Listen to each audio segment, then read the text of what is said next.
नमस्कार, मैं हूं पूजा सिंह और आप देख रहे हैं आर्यन टीवी। चलिए रुक करते हैं आज की कुछ खास खबरों पर।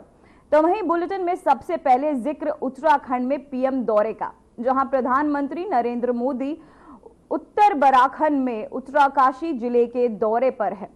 वो पहले देहरादून के जैली ग्रांट एयरपोर्ट पहुंचे, जहां से वो उत्तरकाशी के हर्षिल पहुंचे, जहां उन्होंने गंगोत्री धाम के शीतकालीन गद्दी स्थल मुखवा में पहले पूजा अर्चना की और फिर हर्षिल में आयोजित सार्वजनिक समारोह को संबोधित किया। तो वहीं आइए आपको भी पीएम मोदी के संबोधन को कुछ तस्वीरों के साथ सुनाते हैं और समझने की कोशिश करते हैं कि उनकी तरफ से अध्यात्म के दर्शन और खुशहाल जीवन का फॉर्मूला क्या है, जिसके बाद हम उनका लाइव संबोधन भी आपको सुनाएंगे।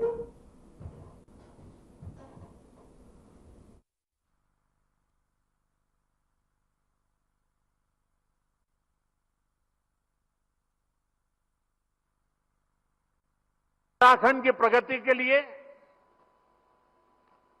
नए नए रास्ते खुल रहे हैं।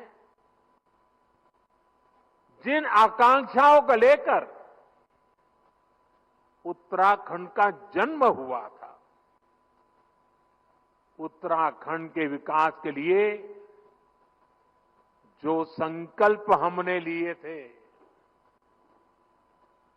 नीत नई सफलताओं और नए लक्ष्यों की ओर बढ़ते हुए वो संकल्प आज पूरे हो रहे हैं। इसी दिशा में शीतकालीन पर्यटन एक और बड़ा महत्वपूर्ण बड़ा कदम है। इसके माध्यम से उत्तराखंड के आर्थिक सामर्थ्य को साकार करने में बहुत बड़ी मदद मिलेगी।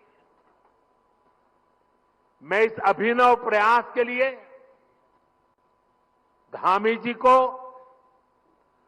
उत्तराखंड सरकार को बहुत बहुत बधाई देता हूं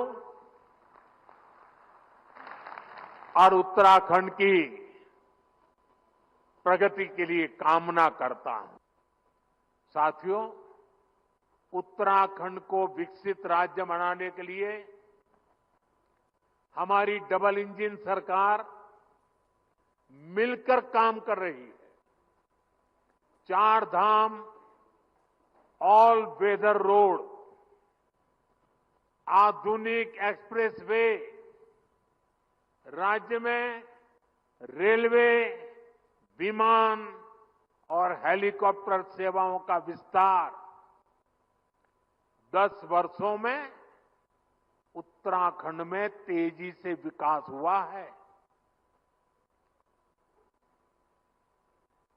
अभी कल ही उत्तराखंड के लिए केंद्र सरकार ने बहुत बड़े निर्णय लिए हैं। कल केंद्रीय कैबिनेट ने केदारनाथ रोपवे प्रोजेक्ट और हेमकुंड रोपवे प्रोजेक्ट को मंजूरी दे दी है। केदारनाथ रोपवे बनने के बाद जो यात्रा 8 से 9 घंटे में पूरी होती है, अब उसे लगभग 30 मिनट में पूरा किया जाएगा। इससे बुजुर्गों, बच्चों, महिलाओं के लिए केदारनाथ यात्रा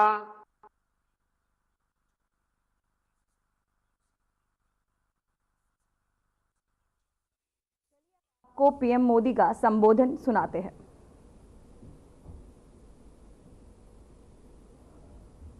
जहां पीएम मोदी क्या कुछ कह रहे हैं, चलिए आपको सुनाते हैं। ट्रेडिंग इकोनॉमी है। शादियों में हजारों करोड़ रुपए का खर्च होता है। बहुत बड़ी इकोनॉमी है। आपको याद होगा, मैंने देश के लोगों से आग्रह किया था, मेड इन इंडिया, हिंदुस्तान में शादी करो। आजकल लोग दुनिया के देशों में चले जाते हैं, यहां क्या कमी है भाई? पैसे यहां खर्च करो ना। और उत्तराखंड से बढ़िया क्या हो सकता है? मैं चाहूंगा कि सर्दियों में डेस्टिनेशन वेडिंग के लिए भी उत्तराखंड को देशवासी प्राथमिकता दें। इसी तरह भारत की फिल्म इंडस्ट्री से भी मेरी अपेक्षाएं हैं। उत्तराखंड को मोस्ट फिल्म फ्रेंडली स्टेट का पुरस्कार मिला हुआ है। यहां तेजी के साथ आधुनिक सुविधाएं डेवलप हो रही है। इसलिए सर्दियों के दिनों में फिल्म की शूटिंग के लिए भी उत्तराखंड पूरे भारत का फेवरेट डेस्टिनेशन बन सकता है। साथियों, दुनिया के कई देशों में विंटर टूरिज्म काफी पॉपुलर है। उत्तराखंड में विंटर टूरिज्म को बढ़ावा देने के और इसके लिए हम ऐसे देशों से बहुत कुछ सीख सकते हैं। मैं चाहूंगा उत्तराखंड के टूरिज्म सेक्टर से जुड़े सभी स्टेक होल्डर्स, होटल और रिसोर्ट उन देशों की जरूर स्टडी करें। अभी मैं यहां एक छोटी सी प्रदर्शनी लगी है, उसको मैंने देखा, बहुत प्रभावित करने वाला मुझे लगा। जो कल्पना की गई है, जो लोकेशन तय किए गए हैं, जो आधुनिक रचनाएं खड़ी की जा रही है, एक एक लोकेशन का एक एक चित्र इतना प्रभावित करने वाला था, जैसे मन कर रहा था मेरी 50 साल पुरानी वो जिंदगी के दिन मैं फिर एक बार यहां आपके बीच आकर के बिताऊं और हर डेस्टिनेशन पे कभी जाने का मौका तलाशूं। इतने बढ़िया बन रहे। मैं उत्तराखंड सरकार से कहूंगा कि जो विदेशों से स्टडी हो और स्टडी से निकले एक्शनेबल पॉइंट्स पर सक्रिय रूप से काम करें। हमारी स्थानीय परंपराओं, म्यूजिक, डांस और कुजीन को बढ़ावा देना होगा। यहां कई हॉट स्प्रिंग्स हैं। सिर्फ बद्रीनाथ जी में ही ऐसा है नहीं है, और भी है। उन क्षेत्रों को वेलनेस स्पा के रूप में भी विकसित किया जा सकता है। शांत और बर्फीले क्षेत्रों में विंटर योगा रिट्रीट का आयोजन किया जा सकता है। मैं सभी बड़े बड़े साधु महात्माओं को, मठ मंदिर के मठाधिपतियों को, सभी योगाचार्यों को, उनसे भी आग्रह करूंगा कि वे साल में एक योगा कैंप अपने शिष्यों का विंटर में उत्तराखंड में लगाएं। विंटर सीजन के लिए स्पेशल वाइल्ड लाइफ सफारी का आकर्षण उत्तराखंड की विशेष पहचान बन सकता है। यानी हमें 360 डिग्री अप्रोच के साथ आगे बढ़ना होगा, हर स्तर पर काम करना होगा। साथियों, सुविधाओं के विकास के अलावा लोगों तक जानकारी पहुंचाना भी उतना ही अहम होता है। इसके लिए मैं देश के युवा कंटेंट क्रिएटर्स, आजकल सोशल मीडिया में बहुत बड़ी संख्या में इन्फ्लुएंसर्स हैं, कंटेंट क्रिएटर्स हैं। वे अपने यहां बैठे बैठे भी मेरे उत्तराखंड की, मेरी देवभूमि की सेवा कर सकते हैं। वे भी पुण्य कमा सकते हैं।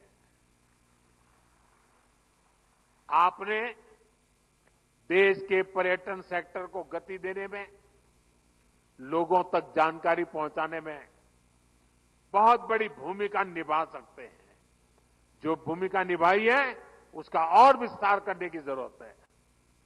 आप उत्तराखंड की विंटर टूरिज्म की इस मुहिम का भी हिस्सा बनिए और मैं तो चाहूंगा कि उत्तराखंड सरकार एक बड़ी कंपटीशन आयोजित करे।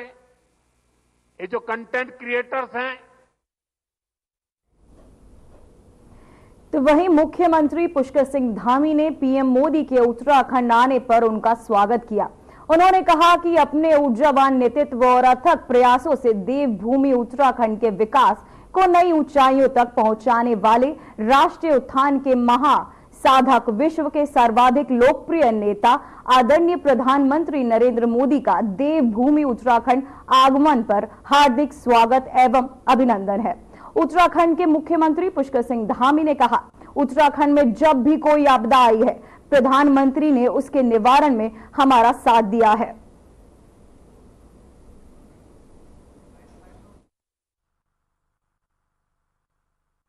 आदरणीय प्रधानमंत्री जी, भारत के इतिहास में आप ऐसे पहले प्रधानमंत्री हैं जिनके पुण्य कदम उत्तराखंड के इस उच्च पर्वतीय सीमावर्ती क्षेत्र पर पड़े हैं।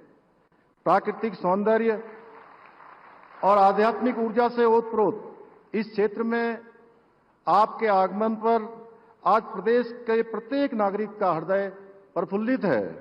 यह हमारा सौभाग्य है कि उत्तराखंड के चहुमुखी विकास के साथ साथ यहाँ की आध्यात्मिक एवं सांस्कृतिक विरासत को आगे बढ़ाने में हमें सदैव आपका मार्गदर्शन एवं सहयोग प्राप्त होता रहा है।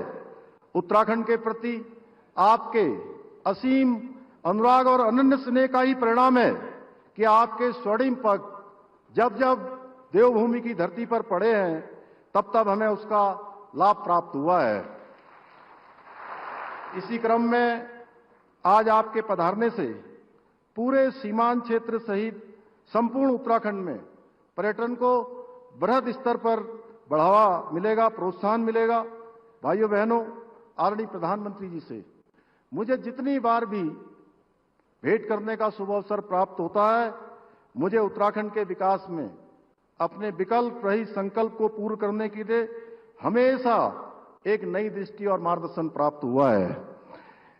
इसी का परिणाम है कि चाहे उत्तराखंड में ग्लोबल इन्वेस्टर समिट हो या विश्व स्तरीय जी सम्मेलन की बैठकों का आयोजन हो या यूसीसी जैसा कानून लागू करना हो या फिर अभी हाल ही में उत्तराखंड में आयोजित हुए 38वें राष्ट्रीय खेलों का भव्य आयोजन हो, ये सभी अभूतपूर्व एवं ऐतिहासिक कार्य आदरणीय प्रधानमंत्री जी से प्राप्त मार्गदर्शन एवं सहयोग से ही सफलतापूर्वक संपन्न हो सके हैं।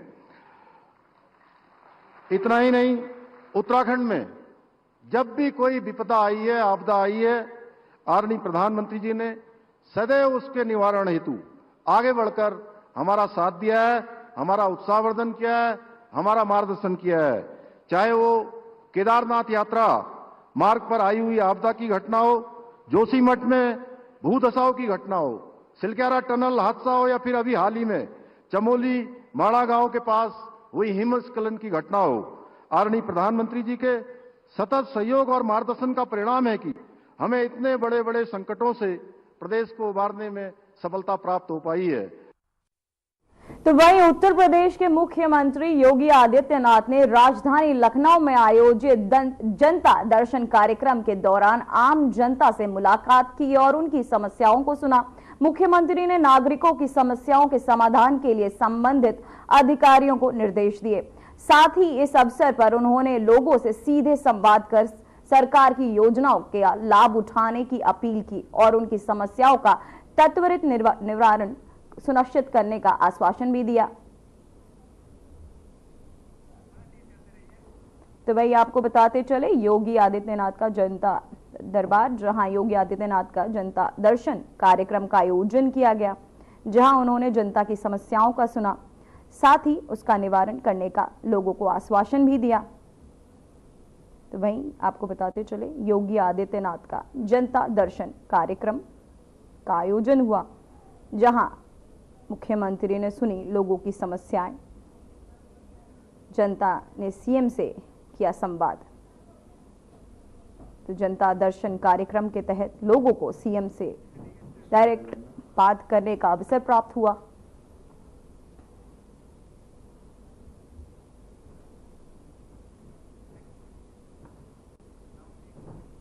तो वहीं 24 नवंबर 2024 को संभल में हुई हिंसा के बाद उपद्रवियों के तहत पुलिस पर ईंट पत्थर बरसाए गए, लेकिन अब उन्हीं ईंटों से पुलिस चौकियां बनाई जा रही हैं। आपको बता दें कि बहुचर्चित सत्यव्रत पुलिस चौकी के बाद अब दियासराय में एक और प्रमुख पुलिस चौकी बनाई जाएगी, जिसकी सुरक्षा व्यवस्था को और मजबूत किया गया। इस बीच संभल में मुरादाबाद रेंज के डीआईजी मुनिराज और के जिला अधिकारी राजेंद्र पैसिया और पुलिस अधीक्षक कृष्ण विश्नोई के साथ संवेदनशील इलाकों में फ्लैग मार्च किया गया। इस दौरान उन्होंने आगामी होली और रमजान के त्योहारों को शांति और सौहार्दपूर्ण ढंग से मनाने की अपील की। डीआईजी मुनिराज ने कहा, हमने अपनी तैयारियां पूरी कर ली हैं और शांति समिति की बैठक भी करवा दी है। पुलिस कानून का पालन कराएगी और उपद्रवियों पर कड़ी कार्रवाई की जाएगी।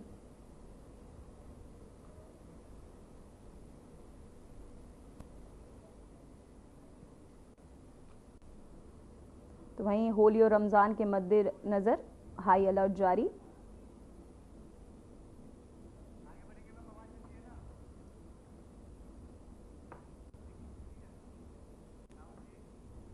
तो वहीं एक बड़ी खबर सामने आ रही है, जहां सीएम योगी का 8 मार्च को दिल्ली दौरा, बीजेपी के शीर्ष नेतृत्व में करेंगे मुलाकात, मंत्रिमंडल विस्तार पर कर सकते हैं चर्चा, नोएडा जाने का भी है कार्यक्रम। तो आपको बताते चले, मंत्रिमंडल विस्तार पर हो सकती है चर्चा, नोएडा जाने का भी कार्यक्रम है सीएम योगी का, जहां बीजेपी के शीर्ष नेतृत्व से करेंगे मुलाकात। आपको बताते चले, सीएम योगी का 8 मार्च को दिल्ली का दौरा, जहां आपको बताते चले मंत्रिमंडल के विस्तार पर चर्चा हो सकती है। नोएडा जाने का भी है सीएम योगी का प्लान, जहां पहुंच सीएम योगी का 8 मार्च का दिल्ली का दौरा, जहां बीजेपी के शीर्ष नेतृत्व में करेंगे शिरकत, वहीं मंत्रिमंडल विस्तार पर कर सकते हैं चर्चा।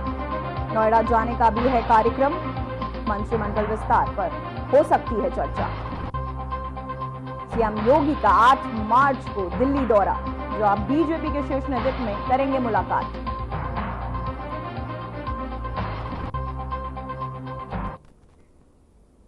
तो वहीं गुजरात के मुख्यमंत्री भूपेंद्र पटेल ने गांधीनगर में आयोजित सेमी कनेक्ट 2025 में समानांतर प्रौद्योगिक प्रदर्शनी में भाग लिया। इस प्रदर्शनी में सेमीकंडक्टर विनिर्माण में नवीनतम नवाचारों और सफलताओं को प्रदर्शित किया गया। मुख्यमंत्री पटेल ने इस अवसर पर आपको बताते चले सेमीकंडक्टर उद्योग में महत्व को उजागर किया और राज्य की भूमिका को बढ़ावा देने के लिए सरकार पर प्रतिबद्धता व्यक्त की। प्रदर्शनी में राज्य और देश भर के प्रमुख उद्योगपति और तकनीकी विशेषज्ञों ने भाग लिया, जो सेमीकंडक्टर क्षेत्र में नई संभावनाओं की दिशा में काम कर रहे हैं।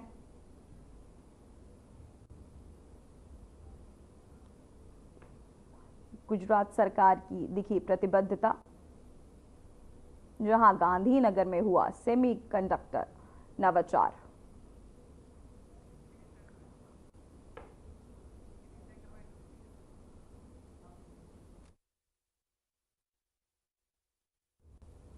तो वहीं महाराष्ट्र के मुख्यमंत्री देवेंद्र फडणवीस का छावा फिल्म देखने के बाद इसे बेहद सुंदर बताया। फडणवीस ने कहा, हमारी सहयोगी मंत्री अदिति तटकरे ने आज सभी विधायकों और एमएलसी के लिए इस फिल्म की स्क्रीनिंग का आयोजन किया। इस फिल्म के माध्यम से छत्रपति संभाजी महाराज की वीरता, बहादुरी, चतुराई, बुद्धिमत्ता और ज्ञान जैसे पहलुओं पर जनता के सामने आ रहे हैं। उन्होंने आगे क्या कुछ कहा, आइए आपको सुनाते हैं। एक बहुत सुंदर मूवी ये बनाई गई है। हमारी सहयोगी मंत्री अदिति तटकरे, इन्होंने आज ये स्क्रीनिंग रखी है सारे एमएलए और एमएलसीज के लिए।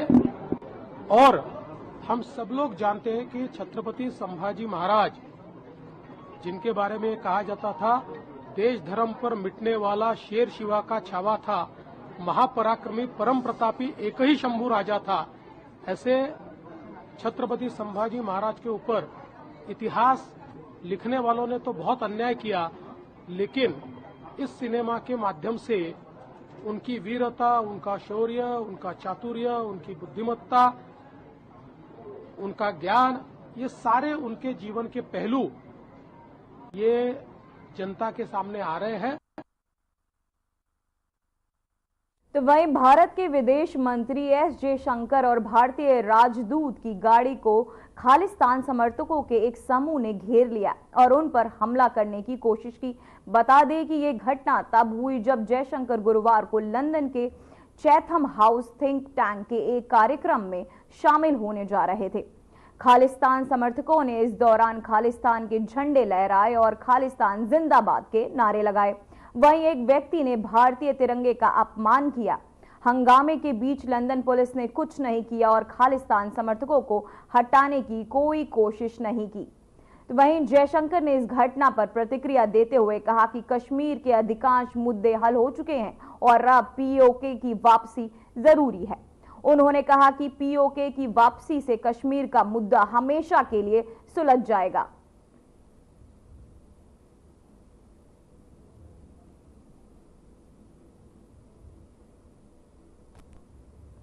खालिस्तानियों ने लगाए भारत विरोधी नारे।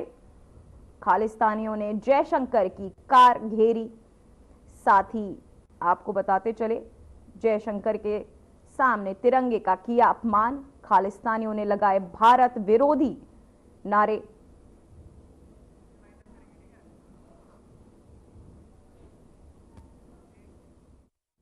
फिलहाल बुलेटिन में बस इतना ही। मुझे दीजिए इजाजत। नमस्कार।